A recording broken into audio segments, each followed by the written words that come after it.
तो दोस्तों आज की इस वीडियो में हम लोग जानने वाले कि कैसे आप आसानी से कार लोन ले सकते हो, कितने तक का कार लोन आपको लेना चाहिए, कैसे आप अपने ब्याज को कम करवा सकते हो, किस किस को कार लोन लेना चाहिए, सब कुछ आज की इस वीडियो में देखने वाले हैं। और इस वीडियो में हम लोग भारत की सबसे बड़ी बैंक एसबीआई का उदाहरण लेंगे और पूरा प्रोसेस समझेंगे।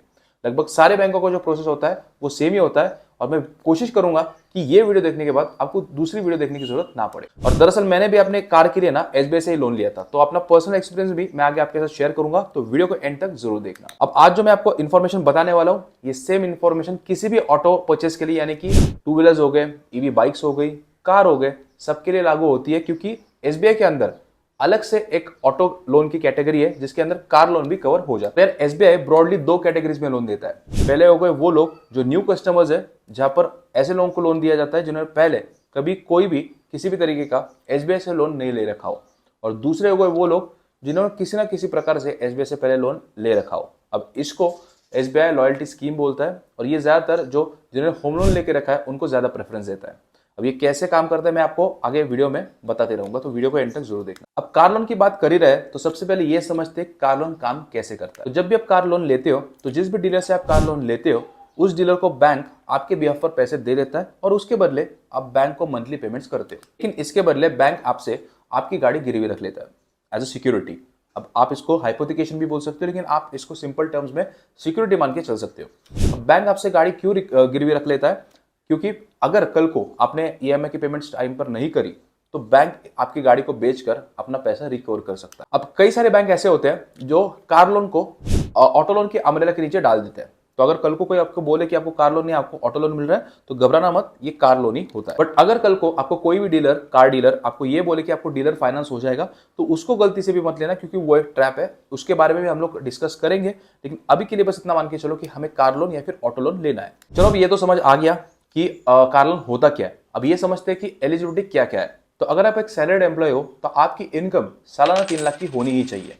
दूसरा, अगर आप एक सेल्फ एम्प्लॉयड हो तो यहाँ पर आपकी जो आईटीआर यानी कि इनकम टैक्स रिटर्न है वो 3 लाख की होनी चाहिए। और अगर आप किसी एग्रीकल्चरल एक्टिविटीज जुड़े हुए हो तो फिर आपकी यहाँ पर आईटीआर 4 लाख मिनिमम होनी चाहिए। अगर आपकी आईटीआर की इनकम इस क्राइटेरिया को मीट नहीं कर पा रही है तो आप एक साथ में को एप्लीकेंट भी जोड़ सकते हो, उसकी भी इनकम ऐड कर दी जाएगी। उसके अलावा आपकी उम्र 21 साल से 70 साल के बीच में होनी चाहिए। ये सब क्राइटेरिया है उन लोगों के लिए जिन्होंने कभी भी एसबीआई से कोई लोन नहीं लिया है, यानी कि फर्स्ट कैटेगरी ऑफ कस्टमर्स।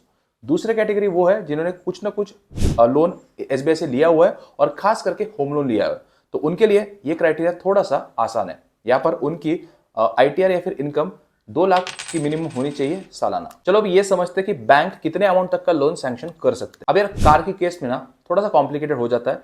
जैसे कि मैं आपको स्क्रीन के ऊपर दिखाता हूँ, ये जो डीलर है चंडीगढ़ के अंदर, ये Hyundai क्रेटा का डीजल बेस्ड वेरिएंट का प्राइस बता रहा है, एक शोरूम प्राइस 12.55 लाख और इसका जो ऑन रोड प्राइस है वो है 14.14 लाख। तो बेसिकली जो ऑन रोड प्राइस होता है उसके अंदर आरटीओ, इंश्योरेंस और बाकी कुछ चार्जेस ऐड हो जाते हैं। लेकिन अब सवाल ये आता है कि बैंक जो लोन सैंक्शन करेगा वो ऑन रोड प्राइस के ऊपर करेगा या फिर जो एक शोरूम प्राइस है उसके ऊपर करेगा, क्योंकि दोनों के बीच में लगभग 1 से 1.5 लाख का फर्क है। अब जनरली जो बैंक्स होते हैं वो आपके 90% तक की फंडिंग कर देते हैं और यहाँ पर जो एसबीआई बैंक है वो आपको 85% तक की फंडिंग कर देता है। बाकी के बचे हुए 10 से 15% आपको खुद से अरेंज करने पड़ते हैं। यहाँ पर काफी सारे लोगों का सवाल होगा कि यार 85% ही फंडिंग क्यों होती है? तो यहाँ पर मेनली 2 रीजन। सबसे पहला कारण यह है कि जब आप अपने जेब से 10 से 15% फंड अरेंज करोगे तब आपकी सीरियसनेस दिखेगी इस परचेस के अंदर। और दूसरा कारण यह है कि जब भी कोई कार एक डिप्रिशिएटिंग एसेट है, तो जब भी कोई कार शोरूम से बाहर आती है तो 10 से 15% वैल्यू उसकी कम हो जाती है। तो अगर बैंक ने 85% की फंडिंग करी है तो अगर कल को कोई पैसे नहीं भरता है, डिफॉल्ट कर देता है, तो वो 85% जो फंडिंग उन्होंने करी है उसको रिकवर करना उनके लिए आसान हो सकता है। लेकिन अगर वहीं पर वो 100% फंडिंग कर दें तो वहां पर उनके लिए 100% फंड जो उन्होंने फंडिंग करी है उसको रिकवर करना नेक्स्ट टू इम्पॉसिबल हो जाएगा। तो इन 2 कारणों के से बैंक आपको 100% फंडिंग नहीं करता है। अब ये तो बात होगी कि बैंक आपको कितने अमाउंट तक का लोन सैंक्शन कर सकता है, लेकिन क्या आपकी एलिजिबिलिटी है उतना लोन लेने की, ये भी एक बात देख लेते हैं। तो बैंक आना आपको आपकी जितने भी मंथली सैलरी है उसके 48 टाइम्स तक का लोन दे सकता है मैक्सिमम। यानी कि अगर आपकी सैलरी 20,000 रुपए की है तो आपको 15 लाख का लोन तो कभी मिलेगा ही नहीं। तो आपको 20,000 के 48 टाइम्स यानी कि आपको 9.6 लाख तक का लोन मिल सकता है, लेकिन उतना लोन आपको बिल्कुल नहीं लेना चाहिए। खैर वो एक अलग टॉपिक हो गया, लेकिन उतना लोन आपको नहीं लेना चाहिए। तो ये देखते हैं कि बैंक इस लोन पे कितना इंटरेस्ट लगाएगा। तो आपको पता होना चाहिए कि जो इंटरेस्ट रेट होते हैं वो 2 तरीके के होते हैं, एक होता है फ्लोटिंग, एक होता है फिक्स्ड। फ्लोटिंग के अंदर आपका जो इंटरेस्ट रेट है वो ऊपर नीचे होता रहता है, जैसे ही आरबीआई रेपो रेट ऊपर नीचे करेगा आपका इंटरेस्ट रेट चेंज होता रहेगा। फिक्स के अंदर तो आपको पता ही कि आपका इंटरेस्ट रेट फिक्स रहता है। तो यहाँ पर आपको एक चीज याद रखनी कि आपको फ्लोटिंग रेट लेना है, क्योंकि आने वाले समय में अभी जो रेपो रेट चल रहा है वो एकदम पीक पर है, तो ऐसा एक्सपेक्ट किया जा रहा है कि आगे आने वाले समय में बैंक रेपो रेट नीचे लाएगा, तो हो सकता है कि आपके इंटरेस्ट रेट भी कम हो जाए। लेकिन ये तभी हो सकता है जब आप फ्लोटिंग रेट लोगे। अगर आपने फिक्स ले लिया तो आपका इंटरेस्ट रेट फिक्स रहेगा। चलिए अब ये देखते हैं कि अभी क्या रेट चल रहा है। तो जनरली ये कार लोन या फिर ऑटो लोन एक सिक्योर्ड लोन है, तो यहाँ पर जो रेट होता है इंटरेस्ट रेट वो कम ही होता है।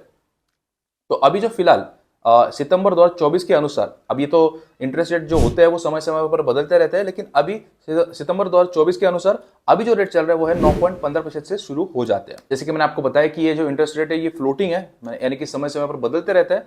तो हो सकता है कि आगे आने वाले समय में ये कमी हो जाए, क्योंकि अभी यूएस में भी आपने देखा होगा कि रेट कट हुआ है, तो आगे आने वाले समय में ये भी रेट्स मतलब ये जो इंटरेस्ट रेट है ये भी कम होने वाला है। अगर बात करें कि ये 9.15% का जो इंटरेस्ट रेट मैंने आपको बताया, ये सिर्फ उन्हीं लोगों के लिए है जिनका सिविल स्कोर 800 से ऊपर है। लेकिन जिनका सिविल स्कोर उससे नीचे है उनके लिए क्या, तो उनके लिए एसबीआई ने एक ग्रिड दी है, यानी कि उनके लिए जो ऑप्शन उनको देखने को मिलेगा वो है 9.65% का, यानी कि 9.15% से 0.40% ज्यादा। इंटरेस्ट रेट तो ठीक है, लेकिन बाकी चार्जेस के बारे में क्या, तो यहाँ पर बैंक आपको इंटरेस्ट रेट के अलावा भी एक स्टैंडर्ड प्रोसेसिंग चार्जेस लगाता है, और उसके भी एसबीआई ने स्लैब्स बनाए हुए हैं। यानी कि अगर आप 5 लाख तक का लोन लेते हो तो आपको 750 रुपये प्लस जीएसटी लगेगा। 5 से 10 लाख के बीच में लेते हो तो 1250 प्लस जीएसटी लगेगा, और 10 लाख से ऊपर अगर लेते हो तो 1500 प्लस जीएसटी लगेगी। अगर दूसरे पेनल चार्जेस की बात करें तो एसबीआई ने दूसरे कोई भी बैंक हो तो वो दुनिया भर के अदर पेनल चार्जेस आपको लगाता ही है, जैसे कि ईएमआई डिफॉल्ट होने पर जो चार्जेस है वो आपको लगेंगे ही। दूसरा, अगर आप चेक बाउंस करते हो तो वो चार्जेस आपको लगेंगे ही। तो ये सारे चार्जेस आपको सिर्फ एसबीआई नहीं, बाकी कोई भी बैंक हो तो वहाँ पर आपको ये चार्जेस लगेंगे, और ये सारे चार्जेस मेंशन किए होते हैं सैंक्शन लेटर के ऊपर। लेकिन होपफुली आपको ये ना देखना पड़े तो ये अच्छा है। अब बात करते हैं प्री पेमेंट चार्जेस की, यानी कि अगर आपने लोन लिया हुआ है और समय से पहले आपको उसको चुकाना है तो फिर क्या चार्जेस लगेंगे। तो यहाँ पर एसबीआई बोलते हैं कि ऐसे कोई चार्जेस यहाँ पर नहीं लगाए जाते, लेकिन उनका एक क्लॉज है जहां पर उन्होंने बोला है कि अगर आप 2 साल से पहले अपना लोन चुकाने की कोशिश करते हो तो आपको 2% फोरक्लोजर चार्जेस लगेंगे। जितने भी अमाउंट आप कर रहे हो उसके ऊपर 2% का चार्ज लगेगा। तो यहाँ पर मुझसे भी एक गलती होने वाली थी। जब मेरे लोन को कुछ 1 साल 9 महीने हो गए थे तो मेरा 4 लाख का कुछ अमाउंट बचा था, तो मैं 1 गो में उसको पे करने वाला था। लेकिन जैसे मुझे पता चला कि फोरक्लोजर चार्जेस लगेंगे 8,000 के, तो 2 से 3 महीने के लिए मैंने एक्स्ट्रा ईएमआई भरी, और उसके बाद जाके मैंने उसको 1 अमाउंट में उसको पे ऑफ कर दिया। तो आप भी ये चीज़ ध्यान रखना कि अगर आप एसबीआई से लोन ले रहे हो तो 2 साल तक आप उसको प्रीपे नहीं कर पाओगे, बाद में आप उसको प्रीपे कर दोगे तो भी कोई चार्जेस नहीं लगेंगे। 2 साल के बाद प्रीपेमेंट तो ठीक है, लेकिन मैक्सिमम एसबीआई बैंक कितने समय के लिए लोन देता है और डिस्बर्समेंट का कैसा होगा। तो अगर यहाँ पर बात करें तो मैक्सिमम आपको एसबीआई से लोन मिलता है 7 सालों तक का। लेकिन क्योंकि 7 सालों तक का लोन मिल रहा है तो आपको 7 साल का लेना चाहिए ऐसा बिल्कुल नहीं है। मैं तो आपको एडवाइस करूंगा कि आपको ज़्यादा से ज़्यादा 4 से 5 साल के लिए लोन लेना चाहिए।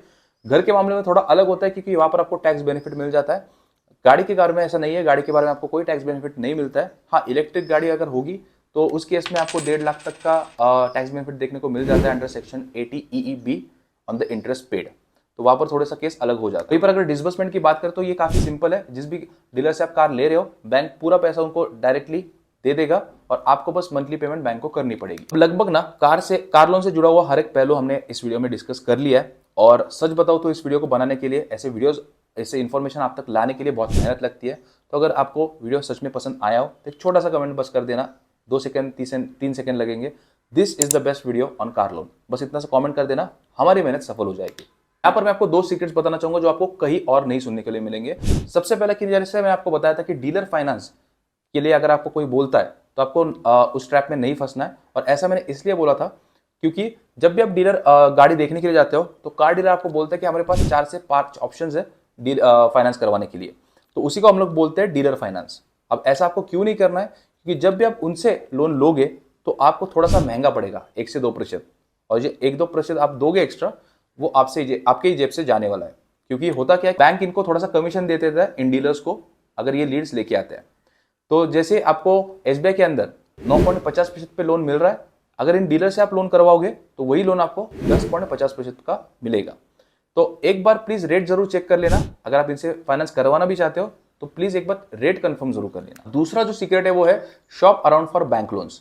अब वैसे तो सारे बैंक्स के टर्म्स एंड कंडीशन सेम रहते हैं, लेकिन फिर भी थोड़ा थोड़ा कहीं ना कहीं फर्क होता है। जैसे कि एसबीआई के अंदर आपको चीपेस्ट कार लोन मिल रहा है 9.15% से शुरू हो रहा है, वहीं पर पंजाब नेशनल बैंक में 8.80% से शुरू हो रहा है। अब हो सकता है कि ये सिचुएशन थोड़े दिन बाद चेंज हो जाए, लेकिन फिलहाल पंजाब नेशनल बैंक के अंदर आपको सबसे सस्ता मिल रहा है। आपको ना कम से कम 3 से 4 बैंक से ऑफर लेना है और उनको कंपेयर करना है, और बाद में interest rate plus processing charges दोनों को आपको नेगोशिएट करना है। अगर आप ऐसा करोगे और 2 से 3 बैंकों के साथ बात करोगे तो आई एम श्योर कि आपको एकदम गेम पूरी समझ में आ जाएगी और आपको एकदम बेस्ट डील मिलेगी। तो अगर आपको ये वीडियो सच में पसंद आया हो तो प्लीज एक छोटा सा कमेंट कर देना, this is the best video on car loan. अगर आप चैनल पर नए हो तो please make sure you subscribe to the channel and make sure you like the video.